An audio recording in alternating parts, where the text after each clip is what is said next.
Presença, oferecimento Vista Azul Hotel, a Europa pertinho de você.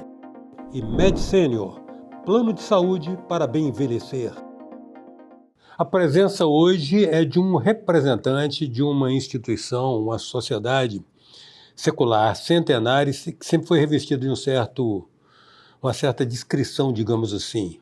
Eu vou conversar com o mestre maçom Keith Vasconcelos. Keith, prazer em recebê-lo aqui e ter a oportunidade de estar tratando desses assuntos que dizem respeito à sua ordem, porque a maçonaria pode-se dizer mítica. Mítica, ela há séculos mesmo, literalmente, ela se reveste de mistério e segredo. E nos últimos tempos ela se tornou menos secreta e mais discreta apenas. Agora, essa descrição e essa reserva toda, Keith, procura velar o quê? Manter escondido o quê? Muito obrigado pela oportunidade. E para mim falar de maçonaria é uma coisa muito boa, porque é uma coisa que eu gosto e eu vivo muito a maçonaria. E realmente a maçonaria ela tem essa descrição hoje, mas no passado, quando ela foi criada, foi justamente num período que não havia liberdade, foi na Idade Média. Então, para isso que ela foi criada, para que as pessoas fossem livres nos seus pensamentos e nas suas ideias, mas ali elas não poderiam se manifestar. Então a maçonaria foi criada justamente para promover a liberdade de pensamento das pessoas, isso aí. Mas desde então, lá na época tinha que ser escondido, né, praticamente, né? Até porque eram homens ilustres que discutiam temas que a explicação predominante da época não convencia, né? Mas desde então manteve-se, né, essa aura de mistério e discrição. O que tem? Há um fio que enlaça? Há algo que é comum a todos vocês maçons? O que se diria? Na verdade, nós temos que ser discretos porque nós somos uma associação de pessoas, né? Então, realmente, tem coisas que acontecem que são próprios e íntimos da própria instituição. Mas a maçonaria ela só é discreta nas suas reuniões e nos seus assuntos, em alguns, porque ela é uma associação, ela tem CNPJ, ela tem atas que são registradas no cartório, então ela é uma empresa, realmente. Então, mas o seu ritual, as formas de trabalhar, elas realmente são discretas só para aquelas pessoas que estão dentro da maçonaria, que são associadas. E há uma seletividade nesse processo, né? Não digo seletividade, mas realmente existe um critério, né, para poder ser admitido maçom.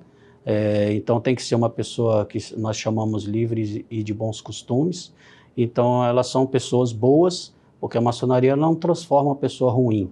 Ela pega uma pessoa boa e faz com que ela seja melhor. Esse é o propósito. Então por isso existe requisitos para que a pessoa entre na instituição. Isso envolve naturalmente então pelo menos uma sindicância básica. Precisa ter uma análise, né? Mas eu posso revelar para você 2 segredos aqui. Tem 2 coisas que a maçonaria exige, que se você não tiver, você não entra na maçonaria de forma nenhuma. Existem 2 requisitos que são fundamentais. Quais são esses requisitos? O primeiro é você acreditar em Deus. Você tem que acreditar em Deus. Se você não acreditar em Deus, se você não for ateu, você não vai entrar na maçonaria de forma nenhuma. E o segundo é que a sua mulher tem que deixar você entrar. A importância que a maçonaria dá para a esposa do maçom, para a família, é muito grande. Então, se a sua esposa não permitir que você entre na maçonaria, você não vai entrar. Então, existem esses critérios para que as pessoas possam... Quer dizer, esses são 2 fatores restritivos, então. O cara já está barrado no baile se ele for ateu ou se a mulher não aprovar. Não deixar. Isso já são 2 requisitos. Porque a maçonaria ela preserva a família. Ela é uma instituição familiar. Então é importante que a pessoa que vai entrar para a maçonaria não tenha nenhum conflito na sua vida pessoal por causa da maçonaria. Ok, a gente sabe, você foi convidado inclusive porque você é um renomado já palestrante, você atua em várias instâncias, né? Eu tive a oportunidade, o mesmo privilégio de vê-lo fazer uma palestra. Foi o que me inspirou a pensar, poxa, as pessoas poderiam ter mais pessoas acesso a esse tipo de informação, até para desfazer alguma aura equivocada que envolve a instituição. Mas há relatos ainda dentro desse aspecto místico ou mítico, que enquanto organização ela remontaria aos tempos bíblicos de Salomão. Aí nós estaríamos falando de 3.000 anos atrás. Mas uma historicidade mais estrita e rigorosa fala que ela começa, como disse você, na Idade Média, né, nos canteiros de obras das catedrais, que eram os mestres construtores que detinham o segredo do ofício das edificações, né? É por aí, mais ou menos, né? Ela foi, na verdade, a primeira loja maçônica que tem registro, que tem documento, ela fica na Escócia e ela foi fundada em 31 de julho de 1599. Então lá você tem todos os registros de uma loja maçônica. Mas antes disso também já existia a maçonaria. E a maçonaria ela foi criada por grandes benfeitores da humanidade, mas que também ela foi trazendo, né, a forma de trabalho, os padrões, os ensinamentos das ferramentas daqueles consultores na Idade Média. Então, assim, no período que ela foi operativa, nós chamamos, era o período medieval, mas ela foi se aperfeiçoando, outras pessoas que não pedreiros começaram a fazer parte da maçonaria e começaram a usar o simbolismo das ferramentas para a edificação do homem, para a edificação da moral, para a edificação da inteligência. Então é basicamente isso, é assim que ela começou. Há uma associação, então, de cada símbolo daquele com, digamos assim, um atributo moral. Exatamente. Moral. Então tem os símbolos de pedreiro da maçonaria servem para a nossa construção, a construção do nosso templo interior. A maçonaria preza pela prevalência do espírito sobre a matéria, mas ela não denomina qual é o Deus que você tem que seguir, mas que você tem que ser um ser espiritual que acredite em Deus e que nele você tenha obediência e também temor por ele. Agora, Kate, há um caráter elitista na maçonaria, porque a parte da descrição que a gente sabe da qual ela se reveste, ela sugere que normalmente reúne muitas pessoas de relevo social ou intelectual. A cidade de Washington, D.C., ela foi erguida, edificada sob uma planta maçônica. E não por acaso, me parece, de todos os presidentes dos Estados Unidos, 1 ou 2 apenas não eram maçons. Tem um critério aí meio elitista nisso? Não, né? Na verdade, ela começou realmente elitizada com pessoas, pensadores do século XVIII, do século XVII, mas hoje isso não é um critério. A maçonaria, ela traz as pessoas de diversas posições sociais, a gente acaba trabalhando em igualdade nas lojas. Então, assim, independente da sua posição social, quando você entra para a maçonaria, você passa a ser um maçom. Então, é diferente. Coincidentemente, algumas pessoas que se destacam na sociedade são maçons, muitas delas, mas também tem outras pessoas que também trabalham e fazem todo o trabalho na maçonaria sem ter um destaque na sociedade. Fazendo uma clara distinção do que é, às vezes, uma posição social, né? E uma posição social formal e uma posição social que diz respeito, às vezes, à capacidade intelectual da pessoa, né, a estatura moral da pessoa, outras dimensões que talvez sejam até mais relevantes do que o mero status social. Exatamente. A maçonaria é uma instituição, é uma organização perfeita. Ela tem processos extraordinários que foram criados por grandes homens do passado, grandes benfeitores ao longo do século. A maçonaria sobreviveu a guerras, a inquisições, então ela chega hoje como uma instituição pronta e secular. Então todos os processos e procedimentos da maçonaria foram analisados ao longo de vários períodos. Então ele tem processos perfeitos e é possível que a pessoa entre na maçonaria e não goste da maçonaria e tenha a condição de sair se ela quiser. Então esse também é um processo importante. Ninguém é obrigado a ser maçom. Então a pessoa pode entrar, às vezes achar que está estudando muito ou que não quer trabalhar para a sociedade, então ela pode sair da maçonaria sem problema nenhum e outros vão continuar e vão prosperar e vão sentir como a filosofia é importante para a vida particular. Você me evocou agora uma passagem que eu tive com o maçom notável ilustre, o Constantino Hilal, quando ele falou comigo que tinha pessoas que não estavam na maçonaria e eram maçons. E tinha pessoas que estavam na maçonaria e não eram maçons, se referindo a quem às vezes buscavam uma relevância social para pertencer a um grupo de elite e aqueles que na prática de vida dele, no dia a dia, eles tinham uma postura moral que os tornavam maçons. Isso é uma sabedoria, né, do Constantino, né, que foi um grande maçom.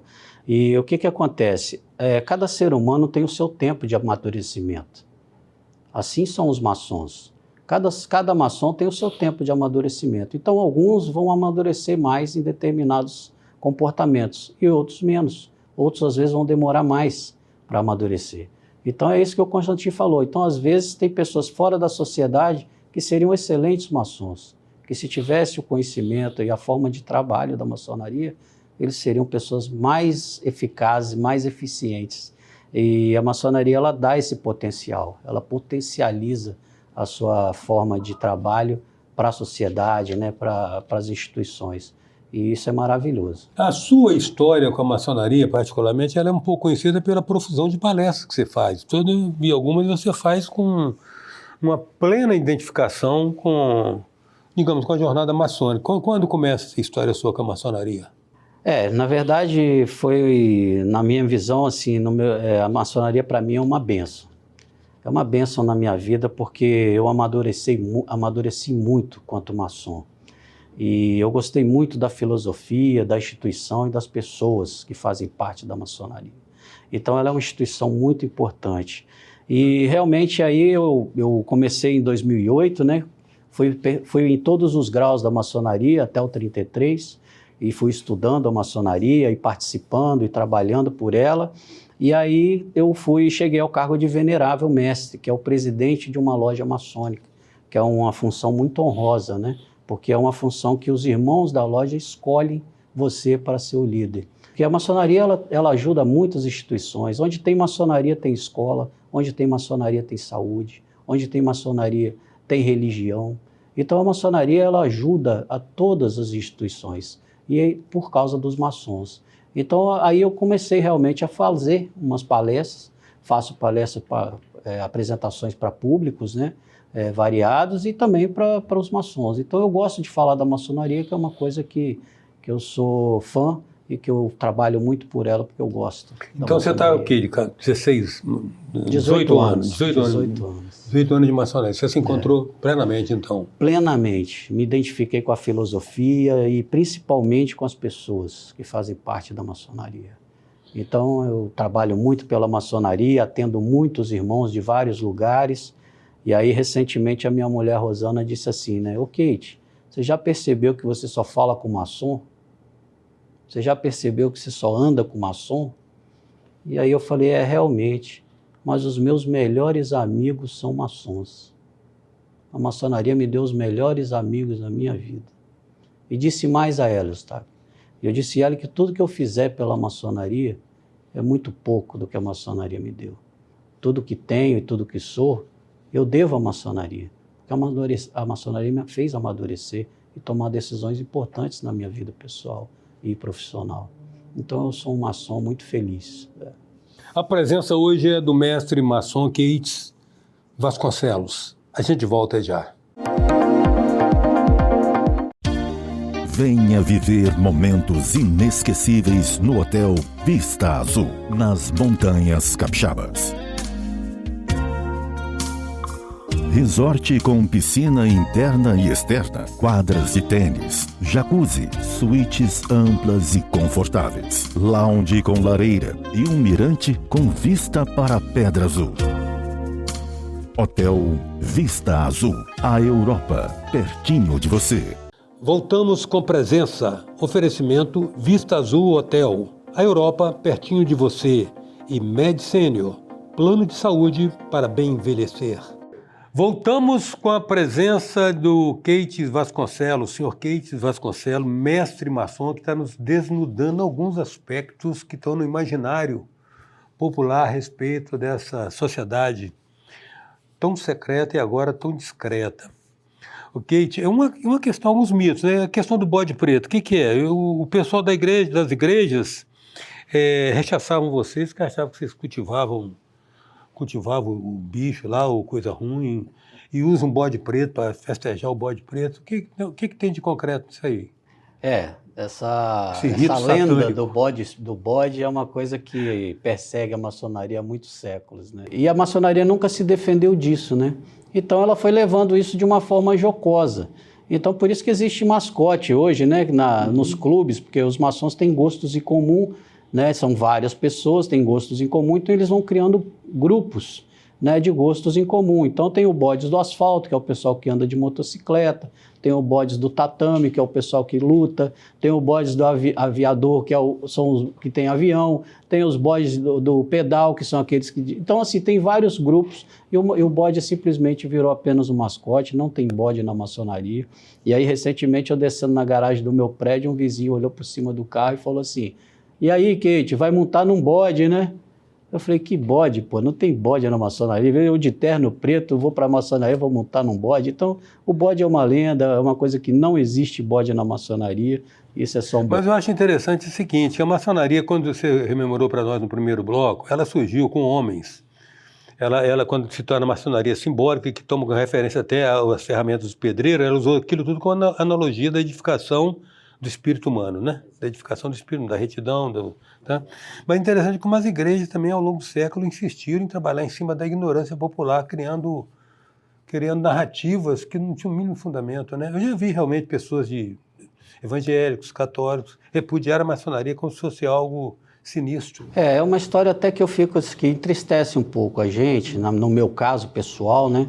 Pelo seguinte... Vive a maçonaria, né? Você vive a maçonaria. Eu vivo e sei como é a maçonaria. Eu conheço todas as partes, todos os ensinamentos da maçonaria, porque eu fui até o grau 33, então eu conheço bastante, eu me esforço, eu me estudo, eu estudo e trabalho muito.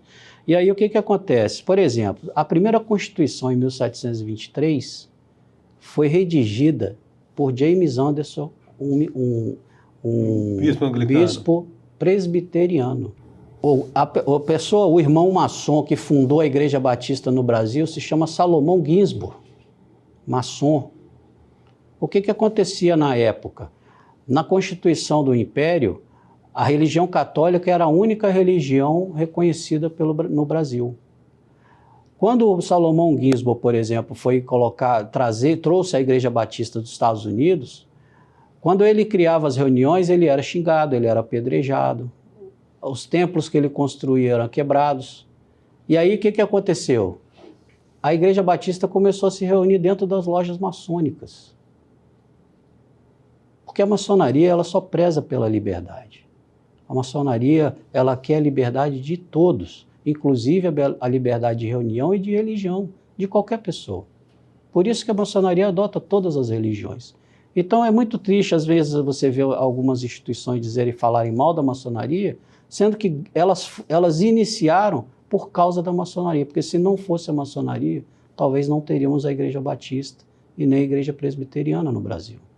Eu quero me reportar um aspecto da sua fala aí, quando você falou a respeito dos graus filosóficos, 33 graus filosóficos, porque cada grau desse, na verdade, é um tipo de degrau numa escada de conhecimento, né? Exatamente. No livro dos símbolos, o Dan Brown, ele não é maçom, mas ele escreveu uma coisa interessante. Maçonaria são círculos dentro de círculos. Uhum. Então você inicia num primeiro círculo, você passou, você fez aprendeu aquele círculo, você passa para um outro. Se você parar, você não avança nos outros círculos. Então tudo é restrito conforme o seu grau de conhecimento e de serviço prestado na maçonaria.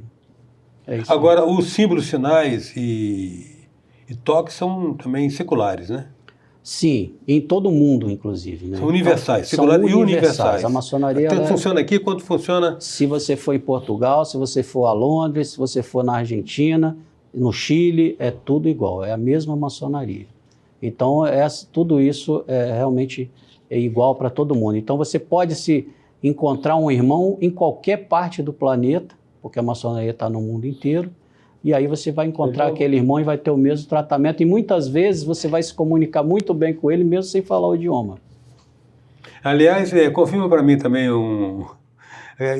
não sei se é folclore, diz o seguinte: se você estiver numa esquina do mundo qualquer, debaixo de um aguaçal tremendo, uma chuva torrencial, 2 horas da manhã, se você fizer o sinal maçom e um maçom passar, você tem uma acolhida, você tem um apoio, você tem a solidariedade de quem está te conhecendo só pelo seu sinal. Exatamente. É isso mesmo. Porque eu falo por mim, inclusive, né? Se eu encontrar esse indivíduo numa esquina na Torre Torrencial fazendo um gesto que eu reconheço que é do maçom, com certeza eu vou parar e vou ajudar ele, vou dar toda a assistência que ele precisa. Então é por isso que é importante essa preservação do sigilo. Para não banalizar, não vulgarizar. Para não vulgarizar. Não usar errado. E usar errado, que é o mais preocupante, né? Uhum. Então existem esses pequenos segredos que, na verdade, são só discretos. Não tem nenhum mistério e nada voltado para a máfia ou para a coisa do mal. A maçonaria só faz o bem. Não, tanto assim que a gente viu aqui hoje o engajamento dela em várias obras sociais, né? Perfeitamente. Várias obras sociais, ela está engajada como mantenedora, como apoiadora. Nas Santas Casas, Casas. nas APAES. Então... eu mencionei o mestre inesquecível Constantin Hilal, e ele era o cara da Santa Casa, né? Exatamente. Então a maçonaria, os maçons estão sempre envolvidos, né, nessas questões filantrópicas e de caridade, porque isso faz parte do desenvolvimento humano, né? A caridade, o compartilhar o que você recebe de bênção, você compartilhando, você aprende que aquilo ali é importante você compartilhar. Então o maçom, ele compartilha, ele está sempre envolvido nessas questões. Eu acho que um sentimento que permeia isso a partir daquilo que você falou de si no começo, que quanto mais dá, mais recebe. Exatamente. É o que eu acredito, porque existe em Eclesiastes que diz, né, todas as coisas são possíveis debaixo da terra e tudo aquilo que você plantar é aquilo que você ceifará. Então não tem outra regra. Se você plantar, você vai colher. Então o maçom, ele é um semeador, ele vai plantando o bem constantemente, diariamente, e aí automaticamente essa colheita ela vem com bons frutos. Esse é o progresso. Você falou também no início da nossa conversa que os requisitos são básicos, você ser um homem livre de bons costumes que crê em Deus. Isso, né? Exatamente. Basicamente é isso. Isso é o requisito básico. E que a mulher tem que autorizar, porque tem que ter. A maçonaria, ela preza pela família, em primeiro lugar, né? E também o amor à pátria, é muito importante. Então, o maçom é um patriota, ele é família e ele é um trabalhador. E esse princípio de solidariedade também é muito presente, né? Em todos os momentos. Então, por exemplo, agora recentemente, no dia 31 de julho, nós vamos fazer um encontro de empresários maçons.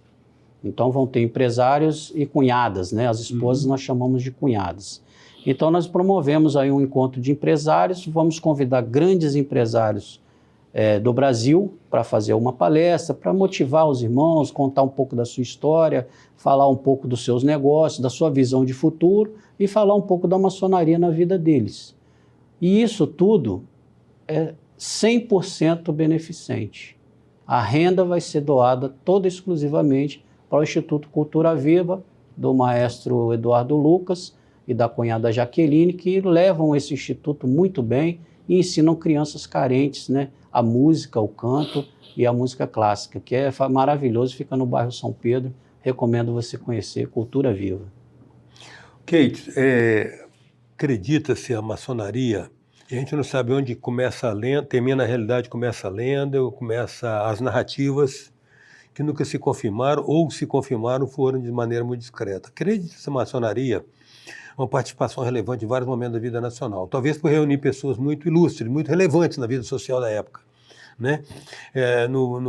Na proclamação da República, na afirmação do Império, os caras da junta que governava o Brasil enquanto Dom Pedro II era ainda um infante, eram maçons, a proclamação da República, a abolição da escravatura, a proclamação da República.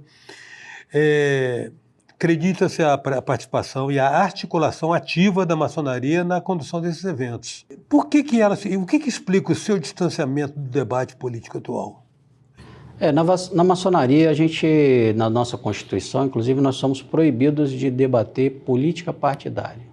Partidária, exatamente. O ser humano é um ser político, né? Por natureza. Por natureza. Então, nós temos muitos maçons que são políticos. Sim. Né? E a política está sempre envolvida nas questões sociais, né? Mas a maçonaria em si, ela não debate nenhum tipo de política partidária. E a questão das pessoas que fizeram parte da maçonaria, desse passado glorioso, elas se mantêm no presente. Porque existem maçons extraordinários que fazem trabalhos fantásticos no presente. Vou te dar um exemplo capixaba. Eval Galazzi, à frente da APAE, de Colatina. Colatina. 50 anos que ele está lá na APAE e é a referência nacional entre as APAEs. É a APAE de Colatina. É bode, o Eval é bode. E o Eval é maçom. Exatamente. Então, assim, existem pessoas extraordinárias que ainda fazem parte da maçonaria. E outras que também fizeram, como Olavo Bilac, o próprio Barão de Mauá, Dom Pedro I, exatamente. Então, existem várias personalidades e até hoje, grandes nomes da sociedade, das empresários, são maçons. Mas ela trabalha de uma forma discreta, né? Eu quero agradecer muito, Keide, sua presença e principalmente a oportunidade de tratar de um assunto desse, nesse nível de, digamos assim, de confidencialidade para toda a nossa audiência, porque, como diz um velho ditado da sabedoria, até os vermes têm o direito de existir desde que o façam à luz, sob as luzes, para que sejam conhecidos.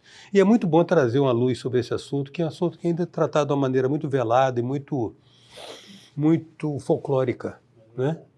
A maçonaria ela tem um detalhe que me chama muita atenção, é a diversidade de pessoas que fazem parte. E isso é que faz a maçonaria ser grande. É a união das diferenças, né? E aí Santo Agostinho disse, né?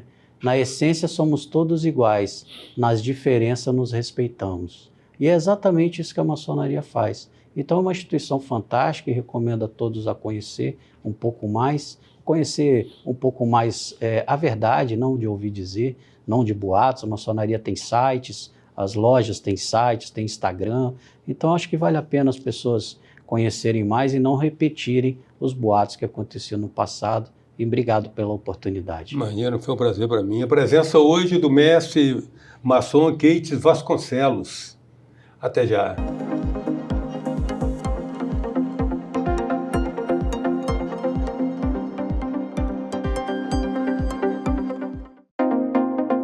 Presença, oferecimento Vista Azul Hotel, a Europa pertinho de você. E Med Senior, plano de saúde para bem envelhecer. Venha viver momentos inesquecíveis no Hotel Vista Azul, nas Montanhas Capixabas. Resort com piscina interna e externa, quadras de tênis, jacuzzi, suítes amplas e confortáveis, lounge com lareira e um mirante com vista para a Pedra Azul. Hotel Vista Azul, a Europa, pertinho de você.